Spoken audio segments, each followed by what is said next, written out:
My family treated me like a cash cow, while I paid for their entire vacation. After funding their trips for 5 years, I stayed silent until they showed up for the next vacation and realized I'd canceled every reservation behind their backs. I need to get this off my chest. My name's Ella, and what's about to unfold is something I'm still processing. You ever feel like you've done so much for your family and they turn around and treat you like you're a walking ATM? Well, let me take you back to when it all started. For context, I'm in my late 20s and I have a decent job in tech. It's not glamorous, but it pays well enough that I can travel, indulge a little, and keep my life relatively stress-free. But for the last few years, every time my family went on vacation, somehow I became the one footing the bill. It all began innocently enough. I started out paying for small things, meals here and there when they visited, an occasional birthday gift that wasn't quite enough to make me feel like I was being used. Then one year, my family decided to go to the Bahamas for a vacation. It was supposed to be a family reunion of sorts, and I thought, why not? I'll cover a few expenses, like helping them with the flights or covering the house rental. But that was just the beginning. 1 year turned into 2, then 3, and suddenly I was paying for the entire vacation every year, flights, accommodations, the works. The thing is, I never asked for this. I never even offered. It just kind of happened. First, it was my parents, then my siblings, and eventually my cousins jumped in. All of a sudden, I was the go-to person for travel money, and don't get me started on the guilt trips. It was always, Ella, we know you have the money, you're doing so well in your career, we can't afford it, and you know we need this time together as a family. You don't mind, right? Every time I felt uneasy about it, I'd push those feelings aside. I'd tell myself it wasn't a big deal because family is family, right? But after the 5th year of paying for everyone's vacation without ever receiving so much as a thank you, I started to feel, a little taken advantage of. I finally snapped when I received a text one day from my mom that I can't forget. I had just come back from a grueling work trip and was lying on my couch catching up on sleep. My phone buzzed, and it was from my mom. Hey, sweetie, we're planning our next trip. Just wanted to let you know it's going to be another expensive one, but don't worry, your dad and I already talked, and we've got it covered. She went on and on about how excited everyone was and how much they were looking forward to it. I didn't respond right away. I was tired, but something felt off. It didn't sit right with me that they had it covered, yet I was always the one handing out the cash. Then that afternoon, I got a group message from my dad. It was one of those family chats where everyone chimes in and the topic was the vacation. As usual, they were planning everything, but this time the conversation turned into something that I couldn't ignore. My uncle, who's notorious for being blunt, casually typed in, Ella won't mind paying for this one either. She's always been our cash cow, haha. Now, I don't know what hit me harder, the fact that he called me a cash cow, or the fact that my own parents, let that comment slide. No response, no call out, nothing. The message just hung there like an elephant in the room. They didn't even acknowledge it. And here I was, the one who had been paying for the trips for years, and this was the thanks I got. For a minute, I was in shock. I reread the message a few times, and it hit me like a ton of bricks. They were all in on it. They didn't see me as family, they saw me as a walking bank. It was like I'd been hit by a wave of realization my generosity was being taken for granted. I didn't respond to the message. I just stared at the screen, my mind racing. That's when I made a decision. I was going to let them pay for this vacation themselves. I didn't tell anyone what I was planning. I didn't even hint at it. I just stayed silent, waiting for them to come to me when the time came. Fast forward to the day the next trip was supposed to be booked. My mom texted me again. Hey Ella, we're all set for the Bahamas next month. We were thinking of upgrading to a bigger house and we were hoping you could help with the extra expenses. You know we really need this getaway. The message was full of the usual guilt, but this time I didn't respond right away. I waited a few hours and then I did something I never thought I'd do. I sent them a message. I think it's time you all handle it on your own this year. I've been covering for the last few years and it's time you all pitch in. I can't keep doing this. And then I sat back waiting. I didn't get an immediate reply. I didn't hear from anyone for a while, and that's when things started getting really tense. The phone calls started coming in the next day. My mom, my dad, and even my siblings all asking the same question. What do you mean you're really not going to help? The more they called, the more I realized how deep the entitlement ran. Ella, come on. My mom pleaded. We've always helped you when you needed us. This is family, we can't afford it without you. I didn't ask you to help me all these years, I snapped back. You just assumed and I let it slide, but I'm done. The tension was thick, and I knew it was going to get worse. But what happened next? Well, that's where things took a turn. The next morning, I received a message that would change everything. The message I received the next morning was from my dad, and it wasn't what I expected at all. It was brief, but it hit me like a punch in the gut. Ella, I need you to come to the house. Your mother and I need to talk, now. I wasn't exactly thrilled about the prospect of sitting down with them, especially after what had just happened, but I knew avoiding this conversation would only make it worse. So I drove to their house, my stomach in knots. When I walked in, my mom was sitting at the kitchen table, her arms crossed, looking more serious than I'd ever seen her. Dad was pacing back and forth, clearly agitated. Ella, you don't understand, my dad started. We didn't want to ask you for money again, but this is different. We've always helped you, and now it's your turn. I could feel my heart racing. I've been helping you for years. I don't know how many times I've paid for flights and trips and houses, but I can't keep doing it.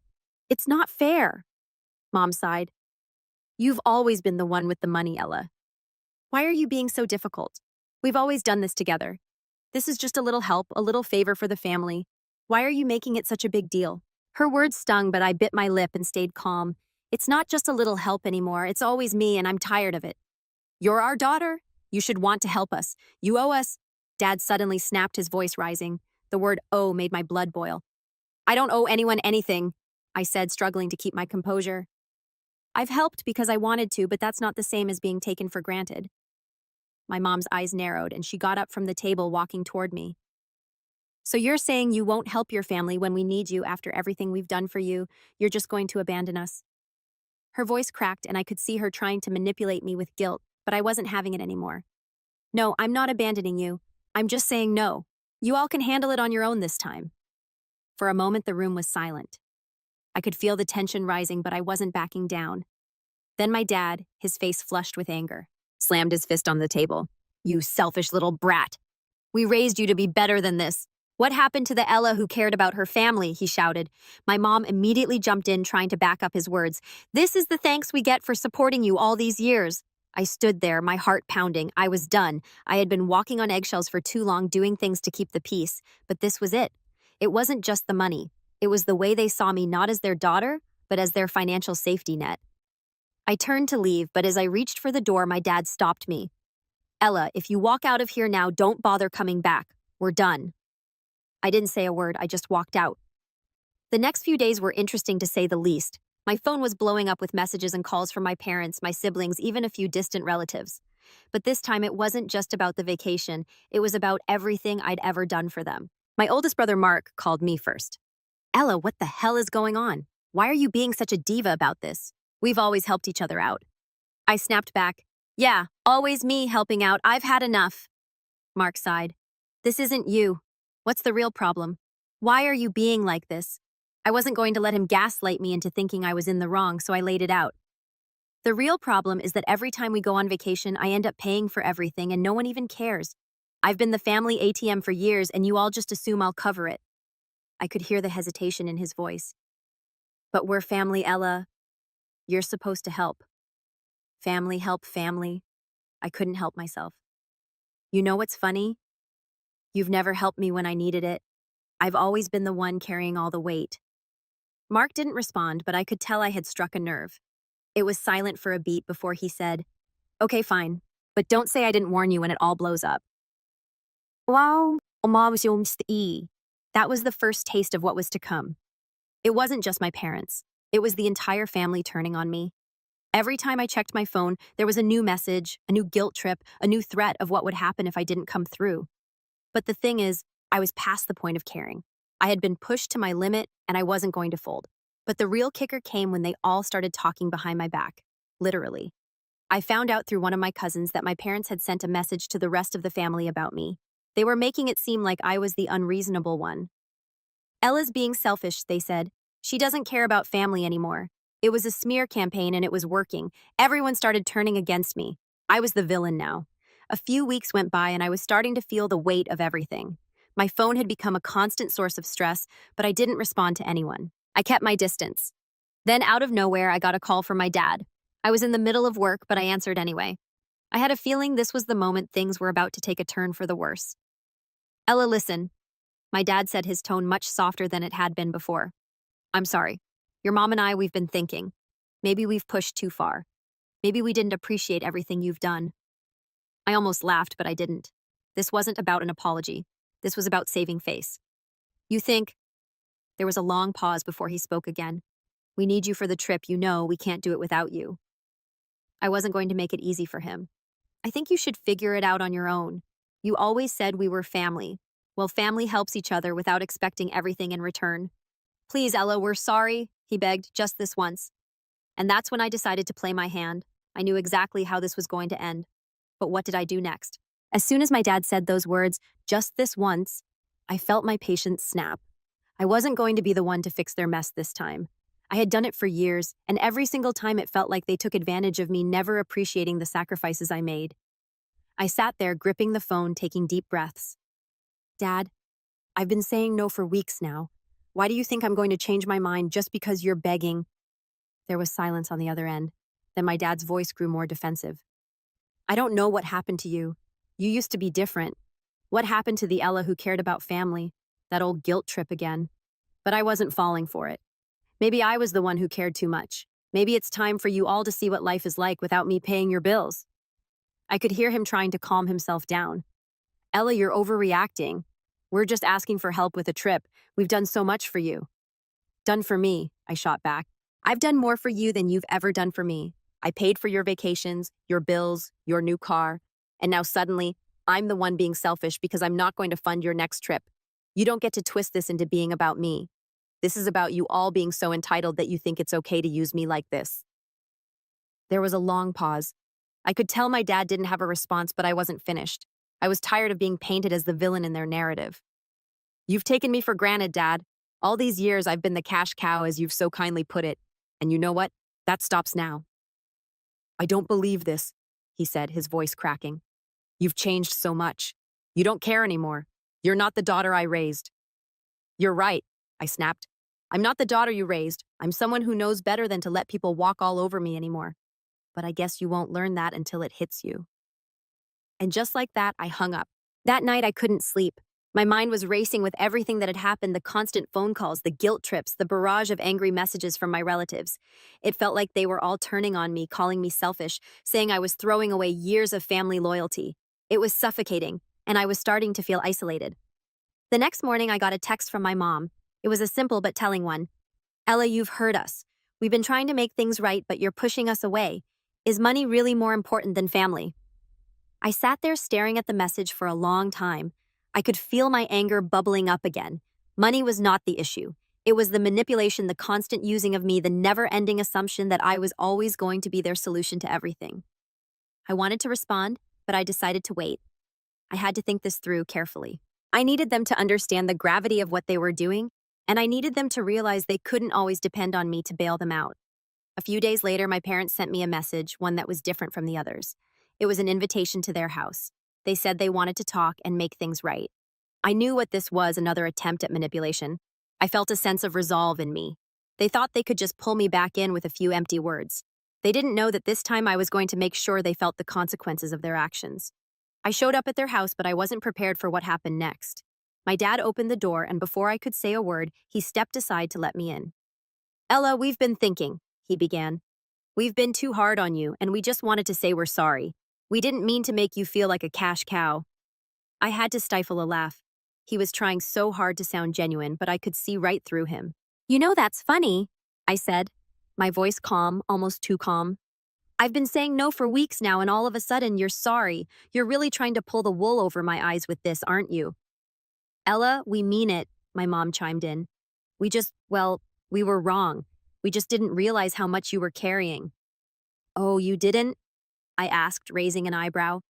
Because for years I've been telling you how much I'm doing, but you all only ever saw me as the one who could fix everything. There was an uncomfortable silence. My parents shifted uncomfortably in their seats, but I wasn't done yet. I had something planned, something they would never expect. I've been thinking about your trip, I continued, leaning forward. And you know what I've decided? I'm not going to pay for it. But here's the kicker. I paused, watching them both closely.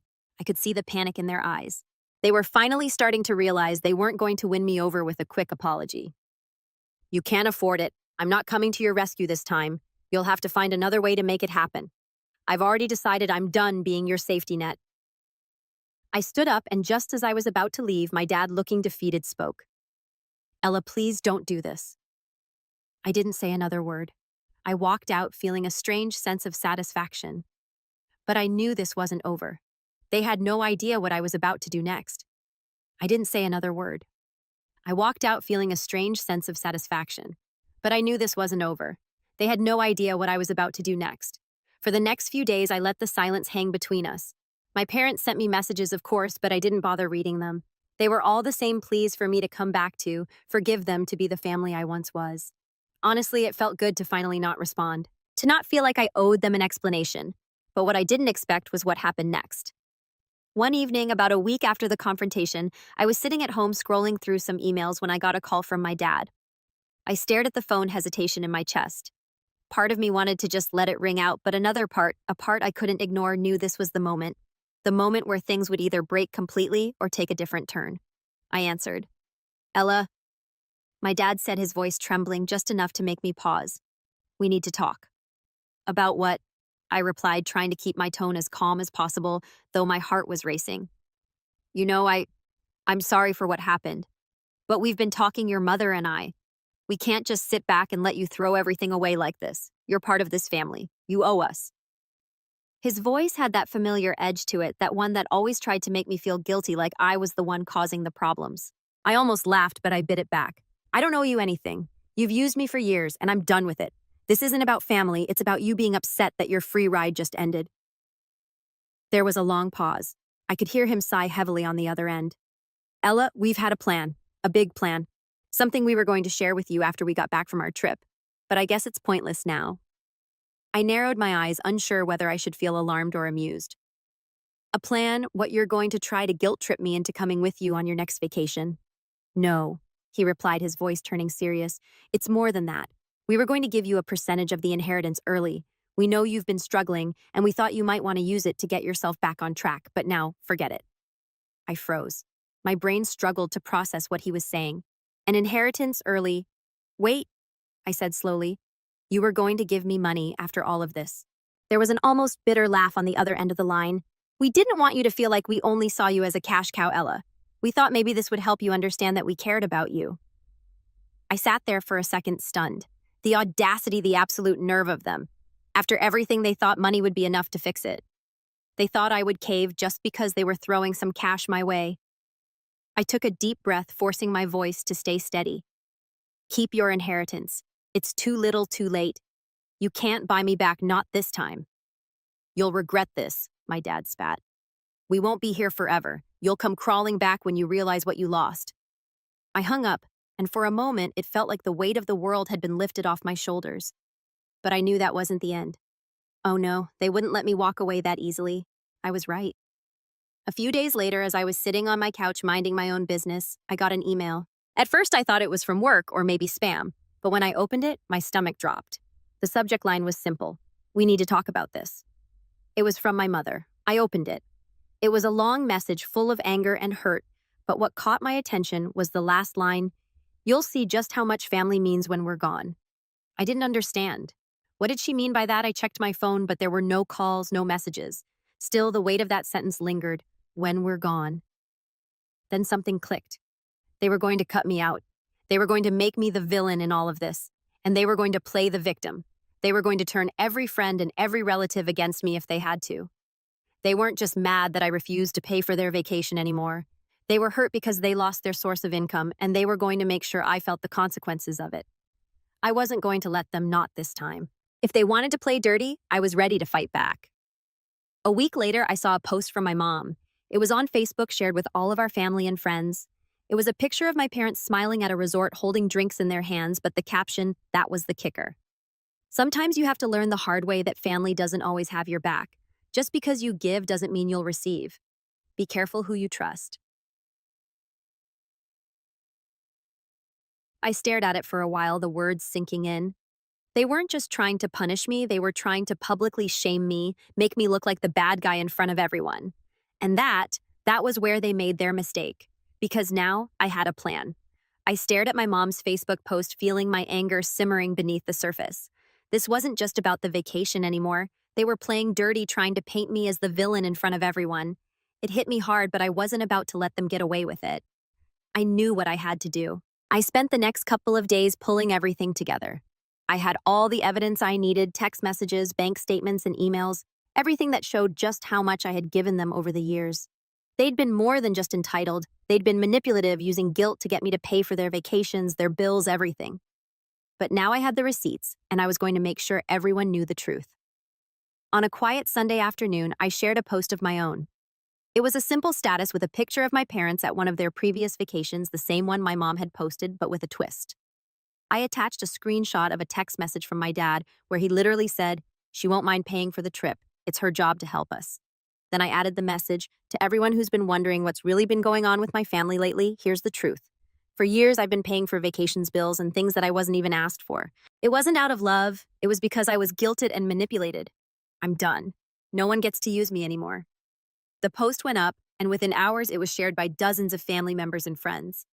People I hadn't even heard from in years were messaging me asking what had happened. Some were supportive, others were shocked. But the most important part, my parents couldn't escape it. The fallout was almost immediate. My mom called me frantic. "What did you do?" she demanded, her voice shaking with a mix of anger and fear. "You've ruined everything. People are asking questions, and now they think we used you. We were helping you." "Helping me," I scoffed. "You were using me. Don't twist the truth to make yourself look better. The only thing you ever helped me with was enabling me to keep paying for your lives while you ignored mine." She didn't have a comeback for that. She just hung up. But the drama didn't stop there. The entire family was in an uproar, with relatives reaching out, calling me everything from selfish to entitled. My parents were doing damage control, trying to spin things in their favor, but it was clear they couldn't recover from the truth I had exposed. The reality was out, and there was no going back. A few days later, I got an unexpected call from my uncle, who was one of the few relatives who had always been supportive of me. "Ella, I saw your post. You did the right thing," he said, his voice surprisingly calm. "We've all known about your parents' manipulation, but no one had the guts to say it. You've got family here who actually cares about you and will support you no matter what." Hearing that honestly brought me to tears. I'd always been told that family was supposed to have your back, but until then I didn't realize just how much support I had from people who truly cared. By the end of the week, my parents had tried to reach out, but this time I didn't answer. The games they'd been playing for years were finally over. I was done being their cash cow, and I had made sure that everyone knew exactly who they were. The truth had come out, and for the first time in a long time, I felt free.